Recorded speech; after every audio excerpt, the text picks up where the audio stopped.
오늘 우리에게 주시는 하나님의 말씀은 마태복음 13장 24절로 30절, 36절로 43절까지의 말씀입니다.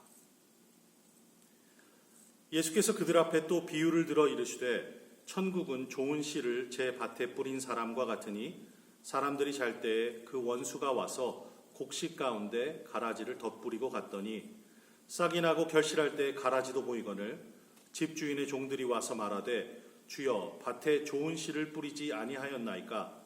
그런데 가라지가 어디서 생겼나이까? 주인이 이르되 원수가 이렇게 하였구나. 종들이 말하되 그러면 우리가 가서 이것을 뽑기를 원하시나이까? 주인이 이르되 가만두라. 가라지를 뽑다가 곡식까지 뽑을까 염려하노라. 둘 다 추수 때까지 함께 자라게 두라. 추수 때에 내가 추수꾼들에게 말하기를 가라지는 먼저 거두어 불사르게 단으로 묶고 곡식은 모아 내 곳간에 넣으라 하리라.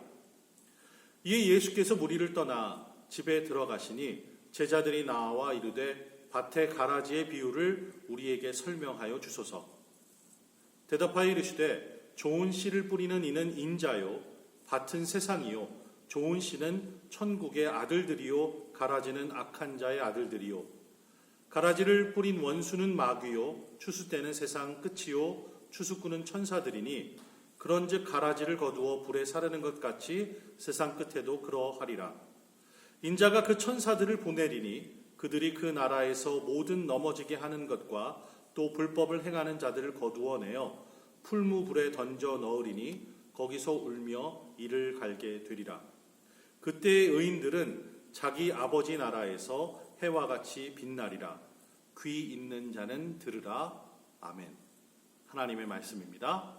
말씀을 주신 하나님께 감사드립니다.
예수님께서 사람들에게 천국의 비밀을 알려주실 때 비유를 사용하여 가르치셨습니다.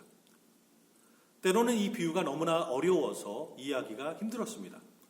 그래서 제자 중 하나가 예수님께 이렇게 묻습니다. 예수님, 어찌하여 그들에게 비유로 말씀하십니까? 어떤 이들은 잘 이해하고 다른 사람들은 전혀 이해하지 못합니다. 예수님께서 대답으로 또 다른 비유를 말씀하여 주십니다. 하나님의 나라는 마치 어떤 사람이 밭에 좋은 씨를 뿌린 것 같은데 사람들이 잠을 자는 동안에 원수가 와서 곡식밭에 가라지를 뿌리고 갔습니다. 이 곡식은 흔히 밀이라고 봅니다. 그런데 이것을 몰랐다가 나중에 그 밀이 자라서 이삭이 팼을 때 그 중에 가라지가 함께 있는 것이 드러나게 되었습니다. 그때 종들이 주인에게 와서 묻습니다. 주인님, 밭에 뿌리신 것은 좋은 씨가 아니었습니까? 그런데 가라지는 도대체 어디서 생겼습니까? 주인이 깜짝 놀랍니다. 아, 원수가 그랬구나. 종들이 주인에게 묻습니다. 그러면 저희가 가서 뽑아버릴까요? 주인이 대답합니다. 가만두어라. 가라지를 뽑다가 밀까지 뽑으면 어떻게 하겠느냐? 추수 때까지 둘 다 함께 자라도록 내버려 두어라. 추수 때에 추수꾼에게 일러서 가라지를 먼저 뽑아 불에 태워버리고 밀은 내 곳간으로 거둬들이도록 하겠다. 나중에 제자들이 나와서 예수님께 여쭙습니다. 밭의 가라지의 비유를 우리에게 설명하여 주소서. 예수님께서 제자들에게 비유를 잘 풀어 설명해 주십니다. 하나님 나라의 좋은 씨를 뿌리는 사람은 메시아입니다. 그리고 많은 사람들이 그 복음의 씨앗을 받아들이고 믿고 하나님을 섬기는 사람들이 됩니다. 하지만 마귀가 사람들의 마음속에 거짓말 같은 가라지를 심어둡니다. 그러니 사람들이 마귀를 따르는 악한 사람들이 되어버립니다. 추수 때는 세상이 끝나는 날이고 추수꾼은 천사들이며 이 천사들이 추수할 때에 가라지를 뽑아서 묶어 불에 태워버립니다. 그들은 거기서 가슴을 치며 통곡하게 될 것입니다. 하지만 의로운 자들은 영원한 영광의 빛 안에 거하며 주님과 함께 영원을 보내게 될 것입니다. 예수님의 이러한 설명에도 불구하고 여전히 많은 사람들이 이 천국의 비밀을 잘 이해하지 못했습니다. 천국은 좋은 씨를 제 밭에 뿌린 사람과 같으니 하나님 나라는 농부가 자기 밭에 좋은 씨를 뿌린 것 같다. 이렇게 말을 합니다. 그렇다면 이 비유의 제목을 좋은 씨를 뿌린 사람의 비유라고 해야 될 것 같은데 왜 가라지의 비유라고 했을까요? 그것은 다음과 같은 이유에서입니다. 그 씨는 아주 좋은 최상급의 씨를 뿌렸는데 그 씨가 뿌려진 밭에 가라지도 섞여 자라고 있음을 말씀해 주시기 위해서 이 비유를 드셨기 때문입니다. 그러므로 사람들이 잘 때 그 원수가 와서 곡식 가운데 가라지를 덧뿌리고 갔더니 라고 가라지 비유를 말씀해 주신 것이죠. 우리가 지난 시간에는 하나님께서 씨를 뿌리시고 그것이 이곳저곳에 떨어진 것에 대해 배웠습니다. 좋은 땅에 떨어지면 많은 열매들을 맺죠. 100배, 어떤 것은 60배, 어떤 것은 30배 맺었다.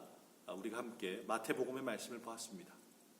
그렇게 좋은 밭에 좋은 씨가 떨어졌는데 100배를 맺어야 될 것 같은데 60배, 30배 잘 맺지 못하는 이유는 바로 가라지 때문에 그렇습니다. 제자들은 예수님께로부터 이 비유를 들었습니다. 예수님께 이 가라지 비유에 대해서 설명해 달라고 한 데서도 이 비유를 가라지 비유라고 예수님은 분명히 꼭 집어 말씀하여 주십니다. 예수님이 이 비유를 들어 말씀해 주시는 것을 통해서 하나님 나라가 어떠함을 우리에게 알려주시고자 하십니다. 하나님 나라는 농부인 주인이 자기 밭에 좋은 씨를 뿌린 것과 같습니다. 주인이 자기 밭에 나가 좋은 씨를 뿌리고 나서 저녁이 되어 자고 있는 동안 악한 원수가 몰래 와서 가라지를 뿌리고 갑니다. 좋은 씨에 가라지가 섞여 있어 좋은 씨가 잘 자랄 때까지도 가라지도 함께 자라고 있는 것을 전혀 알아채지 못하죠. 종들이 나중에 열매가 달리는 것을 보고 그 사실을 깨닫게 됩니다. 주인이 가라지를 뽑는 것을 묻자 주인은 그 사실을 알고 있으면서도 가라지를 뽑지 말고 그대로 추수 때까지 내버려 두자, 그렇게 말씀하십니다. 그것은 가라지를 뽑다가 곡식까지 뽑아서 아주 좋은 알곡을 죽이는 일을 할 것을 염려해서였습니다. 그래서 추수 때까지 가만히 두었다가 추수 때가 돌아오면 추수꾼들에게 시켜서 가라지는 먼저 뽑아 땔감으로 쓰고 곡식은 거두어 곡간에 저장해 두게 하겠다, 그렇게 하셨습니다. 좋은 씨는 밀 종자를 가리킵니다. 그리고 성경에 나오는 가라지는 독보리를 가리키는 말입니다. 독보리는 밀과 아주 흡사하게 생긴 풀입니다. 그래서 열매가 달리기 전까지는 그것이 어떤 것인지 잘 모릅니다. 그냥 밀인 줄 알고 같이 자라게 두는 것이죠. 그런데 이 풀의 해독은 매우 크다고 합니다. 우리가 밭에 나가 보면 발견하는 것이 있습니다. 그것은 우리가 기르고자 하는 것보다 항상 잡초가 더 무성하게 올라와 있다는 것이죠. 오늘 비유에서도 밀보다 가라지가 더 무성하게 그리고 더 강하게 자라고 있는 것을 우리가 알 수 있게 됩니다. 예수님이 말씀해 주신 이 가라지의 비유는 하나님의 나라가 밭에 좋은 씨를 뿌린 사람과 같아서 가라지가 그 씨와 함께 섞여 있으면서 자라지만 주인은 추수 때에 그 곡식과 가라지를 구별하여 거두어 드린다 하는 것입니다. 가라지는 불에 들어갈 것이고 곡식은 곡간에 저장되는 것이죠. 가라지가 좋은 씨와 함께 섞여 있으면서 같이 자란다고 해서 좋은 씨처럼 곡식으로 결실을 맺어 곡간으로 들어가지는 것이 결코 아닙니다. 주인은 가라지와 곡식을 철저하게 구별해서 가라지는 반드시 불에 넣고 곡식은 곡간에 저장해 두죠. 주인이 이렇게 곡식과 가라지를 철저히 구별하여 따로따로 두는 것은 바로 하나님 나라의 비밀입니다. 다시 말해서 예수님을 믿고 따르는 제자들 속에 다른 많은 사람들이 함께 섞여 있으면서 살아갑니다. 예수님께로부터 천국의 복음에 대해서 듣고 그 가르침을 받기도 하죠. 하지만 그들이 같은 자리에서 같은 복음을 듣고 같은 가르침을 받는다고 해서 그들 모두가 다 천국에 들어가는 것은 아니라는 것입니다. 여기 천국의 주인이신 예수님이 주권적으로 행하시는 능력의 사역의 비밀이 나옵니다. 제자들은 이 세상에서 비록 다른 많은 사람들과 같이 섞여 살아가지만 예수님은 오직 제자들만이 천국에 들어갈 수 있도록 그런 실력과 수준 있는 자로 잘 양육시켜 주신다는 것입니다. 그리고 때가 되면 그들만 따로 거두어서 천국에 들어가게 하신다는 가르침입니다. 이렇게 예수님은 가라지의 비유를 통해서 하나님 나라의 주인이신 예수님 자신과 자신이 하시는 사역을 잘 설명해 주십니다.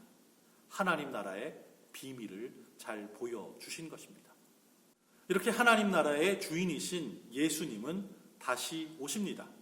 그리고 그 다시 오시는 예수님, 그 다시 오심을 우리는 재림이라고 부릅니다. 담백하고 단순한 진리입니다. 예수님이 꼭 다시 오실 것입니다. 하지만 많은 그리스도인들은 이 진리를 잊고 살아갑니다. 재림의 때가 마지막 때라서 상상하기도 싫어서인지 어쩐지 저는 잘 모르겠습니다. 어쩌면 우리가 재림을 기다리는 것에 지쳐서 혹은 그냥 이렇게 살아가는 것에 익숙해져서 그냥 잊고 사는 것인지도 모르겠습니다. 반드시 다시 오시겠다라고 말씀하신 지 벌써 2000년이 다 되어갑니다. 너무나 오랜 세월을 그냥 지나쳤기 때문에 어쩌면 다시 오시지 않을 수도 있겠다, 또는 오셔도 지금이 아니라 한참 나중 일이겠다라고 여기며 오늘을 살아가는지도 모르겠습니다. 하지만 예수 그리스도의 재림은 우리 그리스도인들의 믿음의 핵심이 됩니다. 우리가 예배를 시작하면서 함께 암송하는 사도신경을 자세하게 한번 보십시오. 삼위일체 하나님에 관한 고백이 다 들어있는 것이죠. 예수님의 가르치심 안에도 이 재림의 이야기가 분명히 나옵니다. 하나님 나라에 관한 비유에도 보면 계속 반복해서 이 재림을 우리에게 알려주십니다. 비유에 나오는 왕이나 신랑이나 혹은 주인이 다시 돌아와서 신부를, 종을, 그리고 밭을 살핍니다. 제자들에게 가르쳐 주신 본이 되는 기도, 주기도문에도 보면 나라가 임하시오며 라는 부분이 있습니다. 이렇게 다시 오시는 당신의 약속을 반복해서 우리에게 알려주십니다. 어떤 그리스도인들은 예수님께서 다시 오시는 이 재림을 뚝 잘라서 없는 것처럼 여기면서 살아갑니다. 하지만 그럴 수는 없죠. 예수님께서 하신 말씀의 한 절반 정도는 이렇게 다시 오시는 재림에 관한 이야기입니다. 사도들의 편지도 바로 예수님의 재림에 관한 이야기가 되고요. 그것이 곧 이루어지게 될 것이라고 초대교회들에게, 그리고 그 말씀을 읽는 모두에게 경고하는 그런 편지였죠. 요한계시록은 이 재림에 관한 책입니다. 구약 성경의 선지서들 비롯한 모든 예언들조차도 메시아이신 예수님의 처음 오심과 그 이후에 다시 오시는 재림에 관한 것이죠. 우리는 아직도 열방들이 칼을 쳐서 보습을 만들고 사자들이 풀을 뜯으며 양들과 함께 누운 것을 본 적이 없습니다. 아직 그런 일이 일어나지 않았죠. 그러니 예수님께서 반드시 다시 오시고 그날에 우리는 영원히 지속되는 평화를, 그 사랑을 경험할 수 있게 될 것입니다. 만약 누군가가 성경에서 재림이라는 부분을 잘라내 버리기를 원한다면 성경 중에 몇 장의 종이를 찢어서 될 일이 아닙니다. 성경 전체를 분쇄기로 다 갈아야 할 만큼 사실 성경에 있는 모든 말씀이 이렇게 저렇게 연결되어 예수 그리스도의 재림을 가리킵니다. 예수님께서는 영광의 구름 타고 승전하셨던 것처럼 꼭 그렇게 우리에게 다시 오실 것입니다. 그리고 그렇게 임하실 때 추수가 시작이 될 것이죠. 이 세상은 선하고 악한 것들이 한데 섞여 살아갑니다. 의롭고 불의한 것들이 얽혀 있습니다. 예수님께서 다시 오실 때 천사들을 명령하셔서 좋은 알곡들은 거두어 들이실 것입니다. 그리고 가라지는 따로 묶어 불에 던지실 것입니다. 예수님께서 분명히 다시 오십니다. 예수님께서 다시 오시면 이 땅의 악한 것들을 심판하실 것입니다. 바로 이 부분이 많은 사람들을 두려움에 떨게 하죠. 사람들은 예수님께서 다시 오시면 무시무시한 심판과 아주 무거운 형벌이 우리 위에 임할 것이기 때문에 예수님의 재림에 대해서 별로 생각하고 싶어 하지 않습니다. 그런데 오늘 비유에 보면 이 가라지는 알곡들 사이에서 하나님을 믿지 않는 사람들을 나타내는 그런 모습이죠. 하나님을 믿지 않는 사람들이 우리 주변에 참 많이 있습니다. 우리는 믿는 사람들끼리만 모여서 살고 그렇게 일하고 그렇게 거래하며 살아가지 않습니다. 믿지 않는 사람들과 뒤섞여 살아가면서 이 세상을 우리가 함께 살아가죠. 우리 가족 중에, 우리 친구 중에 아직 믿지 않는 사람들이 있습니다. 그런데 하나님께서는 그들을, 그리고 우리를 심판하시는 것을 말씀하십니다. 그러니 우리는 그것을 상상하고 싶어 하지 않습니다. 비유에 보면 가라지는 추수 때 알곡들로부터 잘 거두어져서 불에 사라지게 될 것입니다. 죄인들도 그렇게 영원히 꺼지지 않는 풀무불에 던져질 것이다. 그리고 그곳에서 슬피 울며 이를 가게 될 것이다 라고 성경은 우리에게 경고합니다. 반드시 그렇게 될 진리이지만 그래도 그것을 매일 듣고 싶어 하진 않죠. 그리고 우리 중 어느 누구도 우리의 친구나 우리의 가족이 그렇게 풀무불 속에서 고통당하고 슬피 울며 이를 가는 것을 보고 싶지 않습니다. 하지만 그 모든 선택은 이 농장 주인에게 달려 있습니다. 이 농부는 알곡의 뿌리가 다치지 않으면서 가라지만을 쏙쏙 뽑을 수가 없었습니다. 그리고 가라지는 추수 이후에 그냥 내버려 둔다면 다음 해에 밭 전체에 가라지로 가득하게 될 것이었습니다. 하나님께서는 이 세상을 당신의 은혜와 사랑으로 가득한 밭이 되기를 원하십니다.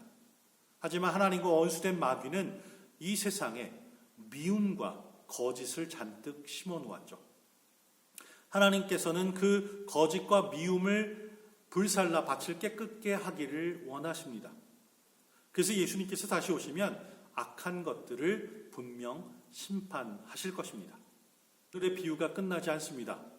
예수님께서 다시 오시면 의인들에게 상을 베푸실 것입니다. 희한하게도 많은 그리스도인들 중에 여기까지 이해하면 따라오지 못하는 사람들도 있습니다.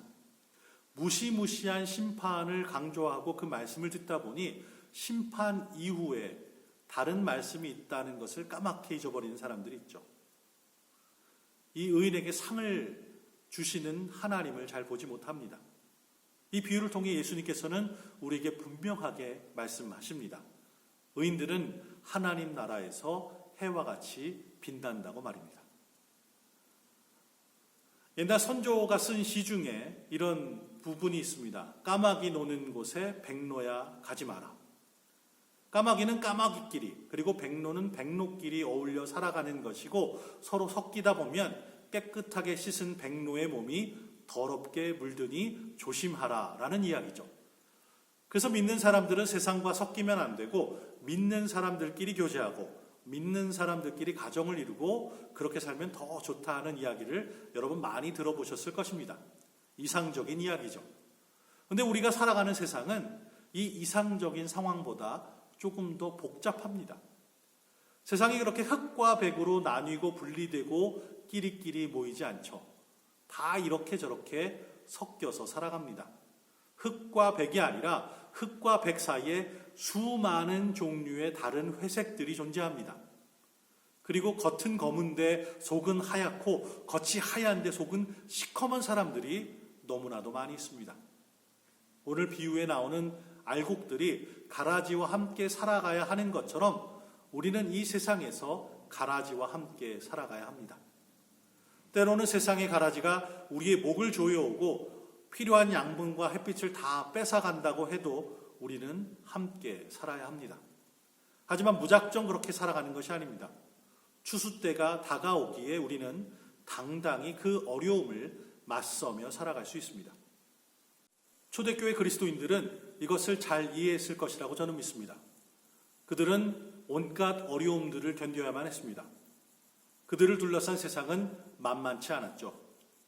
예수 그리스도를 믿는 믿음 때문에 고난과 박해가 그들의 삶 속에 늘 있었습니다. 도대체 언제까지 이렇게 살아야 합니까? 라고 하늘을 향해서 하나님께 원망도 했을 것입니다. 하나님께서 언제까지 이렇게 이 세상을 내버려 두실지 물었습니다. 자신을 박해하고 괴롭히는 악한 자들이 이 땅에 그렇게 많은데 이 밭에 자라는 가라지처럼 왜 뽑아두지 않고 그냥 두실까? 하늘을 향해 묻고 또 물었습니다. 이 비유는 그렇게 하늘을 향해 묻는 사람들에게 답을 줍니다. 하나님께서 악한 자들을 계속 두시는 것에는 선한 목적이 있죠. 오늘 비유에는 소망의 말씀이 담겨 있습니다.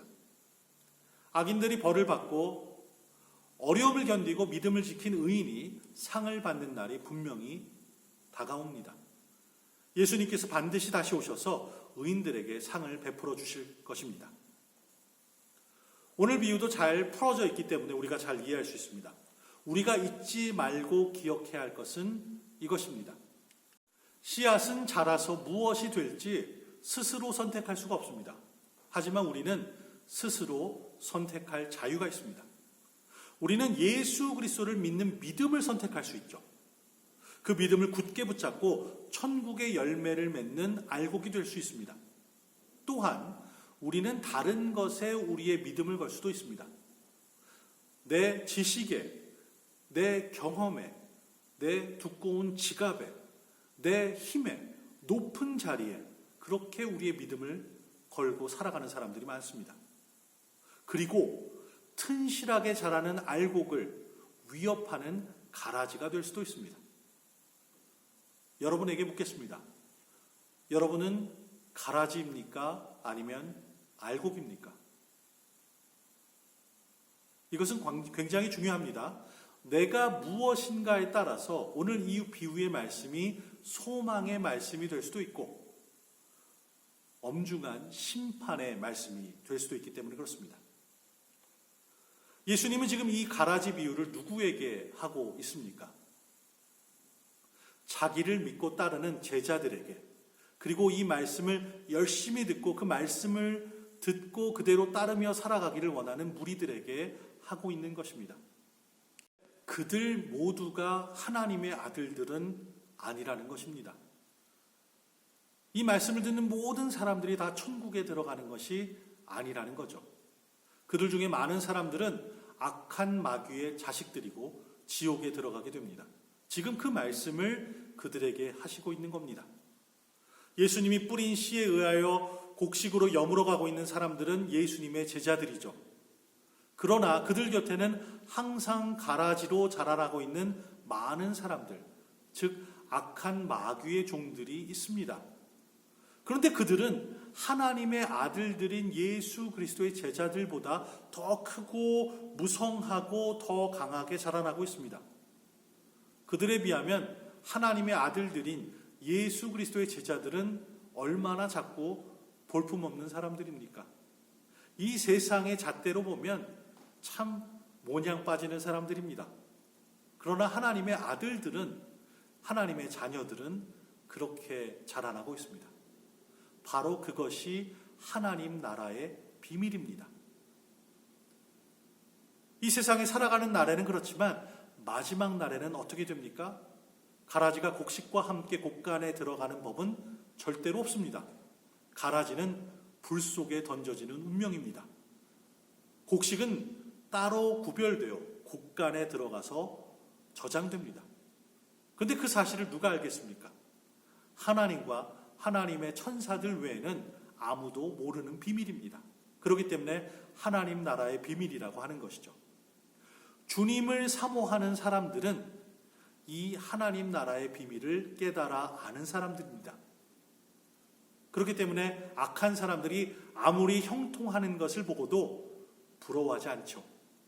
오히려 하나님으로부터 위로를 받습니다. 용기를 얻어서 의로운 생활을 계속 이어나갑니다. 하나님의 뜻대로 순종하면서 살아가는 것이죠. 예수님께서 재림하시는 그 추수날까지 그렇게 살아가는 것입니다. 이것이 하나님의 나라를 바라보는 사람, 하나님 나라의 능력을 힘입어 사는 사람들의 모습입니다. 그리고 최후에 하나님 나라의 능력은 그 사람을 가라지로부터 구별시켜서 영원히 천국에 있게 해 주십니다. 예수님은 분명히 다시 오십니다. 그리고 예수님께서 다시 오시면 악한 이들을 심판하셔서 영원한 풀무불에 던지실 것입니다.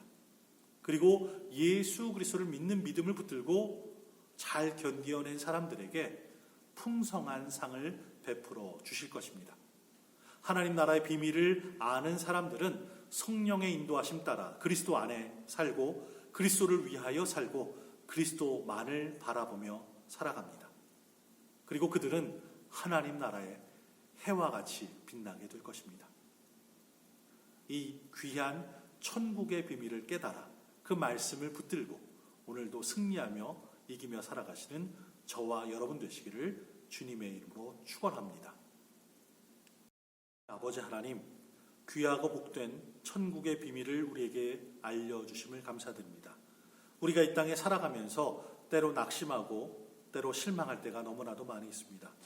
하나님을 열심히 믿고 하나님을 따르는 주의 백성인데 하나님을 알지 못하는 사람들이 성공하고 그들이 형통하는 모습을 보면서 과연 하나님은 어디 계신가, 그 귀한 약속은 어디인가 하며 하늘을 우러러 원망하고 낙심할 때가 있음을 겸손히 고백합니다.